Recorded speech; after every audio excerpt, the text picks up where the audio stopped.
hindi na tayo sasagutin ng ano no, hindi na ako sasagutin ng ating Vice President. So sa bawat sagot kasi na ganyan ng ating Vice President, for the record, since ayaw magpaliwanag ang VP, so ibig sabihin nito, yung paggastos ng 125 million ay na pera ng taong bayan ay hindi maipaliwanag.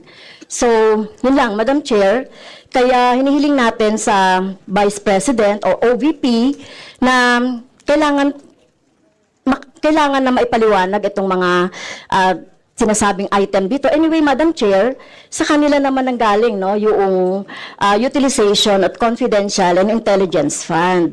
And of course, ito lang naman ang hawak ko din dito, yung notice of disallowance. Kaya gusto talaga nating maintindihan, Madam Chair, kung ang notice of disallowance ay, so syempre, papaliwanag pa nila yan, kung paano, di ba? So, kailangan malaman din ng taong bayan na sila yung nagbibigay ng pondo para sa operations ng OVP at lahat ng mga agency. At kailangan yung maipaliwanag. So, hindi pwede yung ganyan na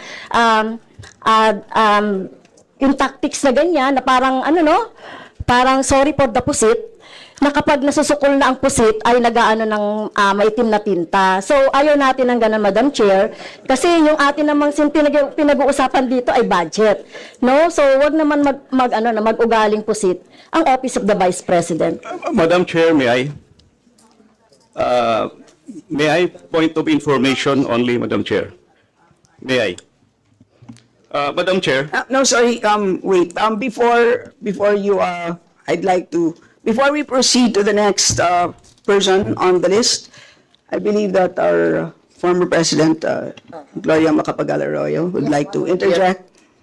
An observation made in relation to the point of order, because in the beginning, it was settled that the issue would be the 2025 budget. And in all our hearings, to what I recall, when we want to question something about performance, we question the 2024 budget, not the 2023 budget. What is being questioned now is the 2023 budget, which was discussed very extensively last year. And that is the reason why the House removed the confidential funds. So that issue has already been, to my mind, for purposes of the budget hearing, laid to rest. So that's my observation, Madam Chair. We note that, Madam former President, but of course we know that yung pong pondo ng 2023 ay of course pwede pa rin maging continuing appropriation hanggang 2024. So in the same way, 2022 pwede maging continuing pa rin 2023. At alam din po natin, last year pinagdebatihan po natin ng matindi itong 2022 confidential funds, and in fact, we left a homework for the COA. Sinabi natin sa kanila na kailangan nilang tapusin ang audit by November, I believe mid-November of last year. And since then, hindi na natin alam kung ano nangyari. So that's the reason for why tinatalakay natin ito. And it's a big amount of money.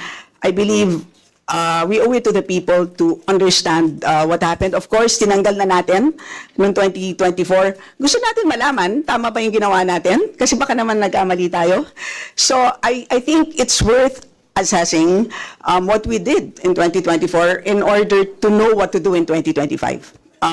So with that, let's proceed with our next Madam interpreter. Chair, may I? Is this just a point of order? Not a point of order, but We will I'm only, just you may want wish to to say a be, rejoinder of what you may wish to be, unless it's a point of order, you may wish to be listed. I can put you here, sir. parliamentary inquiry, Madam Chair. Yes, you may Parliamentary inquiry. proceed. May I ask if the resource person is required to answer a question that is related to a commission on audit notice of disallowance when she already said she's not going to answer. Also, the notice of disallowance is addressed to the Office of the Vice President. And just to make it clear, a notice of disallowance is not a judgment. It is a request it is an order from the Commission on Audit for the particular office to explain what are the particulars. At saka hindi na yan legislation side. That is already on the accountability side in the budget cycle. So, my parliamentary inquiry, Madam Chair, is that nagsabi na nga siya na hindi siya sasagot and it is related to the COA notice of disallowance. And just to add, sinabi na rin ni former President, it was thoroughly discussed in the previous year. In fact, tinanggal sa budget ng 2024 yung confidential fund. And we know that there's a pending case on that also. To discuss that further might somehow prejudice or be biased whatsoever. So, yun lang po, Madam Chair. All right, salamat. On your inquiry, the only requirement is to provide a direct response on the question. Meaning to say, a response that is directly related to the question. Meaning to say, kung may question at ayaw niyo pong sagutin niyo ng diretsahan na hindi po ako sasagot dun sa tanong. Ang problema po kasi, ang response ay naging hindi related dun sa tanong. Halimbawa, may tanong, ang sagot ay paglalarawan doon sa nagtanong. So, hindi naman yon klaro na hindi yon directly related dun sa tanong. Kaya, yun po, I think it's a reasonable ask. If there's a question, you may or may not answer. You're not compelled. But you just please say, I do not wish to answer. That's it. At least we know it's a direct response. And with that, we move to the next Madam Chair. person on the list. Madam Chair. Madam Chair. Hindi na po tayo matatapos. Yan ang sinabi ko sa iyo kanina. Ayaw mo maniwala sa akin eh. Aabot talaga tayo ng bukas dito. Diba? Madam Chair. Is this an inquiry regarding... What he said. Yes, and Yes, please, ma'am. I remind also our Yes, ma'am. resource persons to please act in a respectful manner.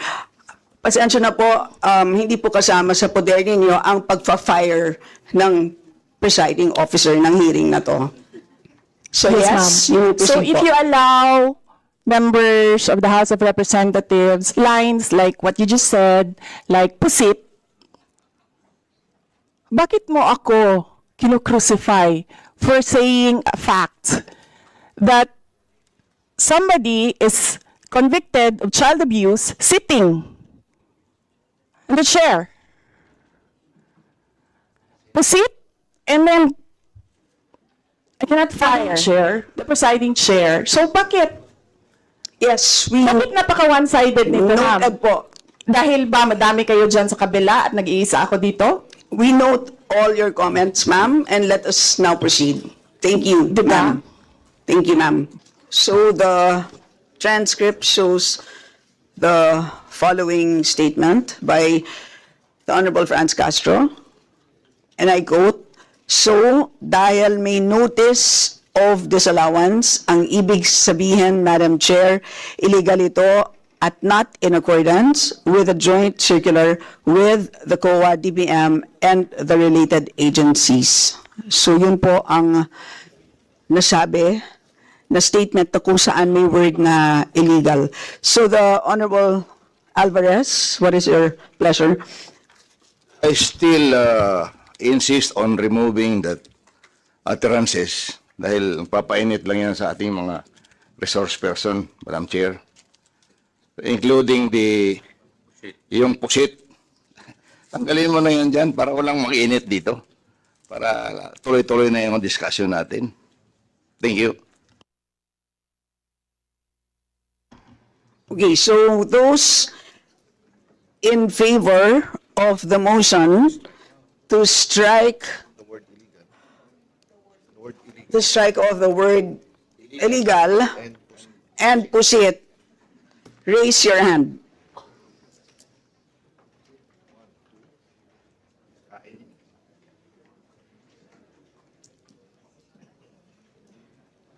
Comsec.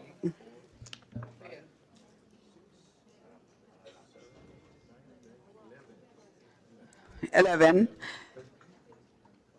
And those not in favor, raise your hand.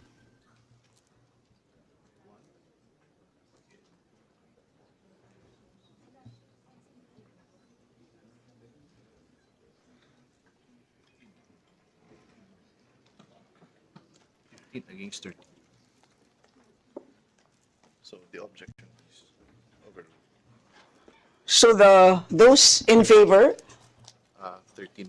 13, those not in favor, 15. So the motion is overruled.